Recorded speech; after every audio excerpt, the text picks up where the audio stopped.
संसदेच्या पावसाळी अधिवेशनाचा दुसरा आठवडाही वादळी ठरणार.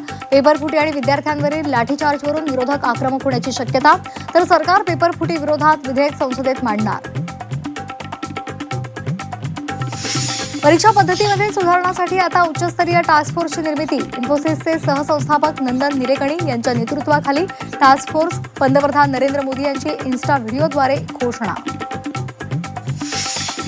जंतर मंतरवरील आंदोलक विद्यार्थ्यांवरील लाठीचार्ज प्रकरणात सुप्रीम कोर्टात सुनावणी. पोलीस मारहाणीविरोधात 2 स्वतंत्र याचिका. कोर्टातील सुनावणीकडे संपूर्ण देशाचं लक्ष.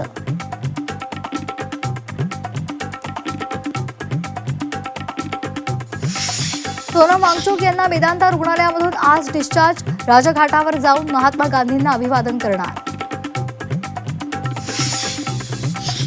जंतर मंतरवरील जेएनसीचं आंदोलन. नाशिक आणि राज्यासाठी इशारा.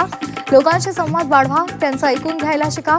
मंत्री छगन भुजबळांनी सरकार आणि प्रशासनाला सुनावलं.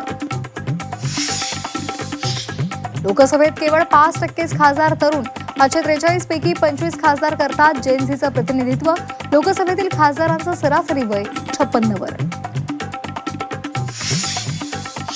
सीजेपी नंतर आता E20 जनता पार्टीची सोशल मीडियावर चर्चा. शुद्ध पेट्रोलचा पर्याय देण्याच्या मागणीसाठी E20 जनता पार्टी मुद्दा उपस्थित करणार. अयोध्येमधील राम मंदिर दान चोरी प्रकरणात आज सर्वोच्च न्यायालयामध्ये सुनावणी. चौकशीसाठी सरकारनं स्थापन केलेली एसआयटी तपास अहवाल सादर करणार. वाढत्या महागाईमुळे 52 कोटी भारतीयांच्या ताटातून पौष्टिक आहार गायब. संयुक्त राष्ट्रांच्या समितीच्या अहवालातून धक्कादायक माहिती समोर. विदर्भ आणि उत्तर महाराष्ट्राला आज अतिवृष्टीचा इशारा. कोकण आणि घाटमाथ्यावर मुसळधार पावसाची शक्यता. तर मुंबईमध्ये आज मध्यम पावसाच्या सरी बरसण्याचा अंदाज. गोदावरी नदीला आलेला पूर ओसरायला सुरुवात. दुतोंड्या मारुतीच्या कमरेपर्यंत पुराचं पाणी. रामकुंड परिसरातली मंदिरं अद्यापही पाण्याखालीच.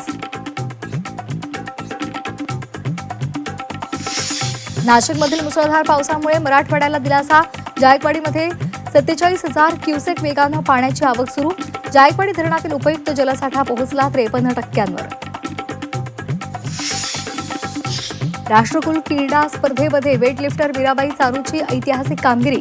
48 किलो वजनी गटात मीराबाई चानूला सुवर्ण पदक. सलग 3ऱ्या राष्ट्रकुल स्पर्धेमध्ये सोनेरी यश.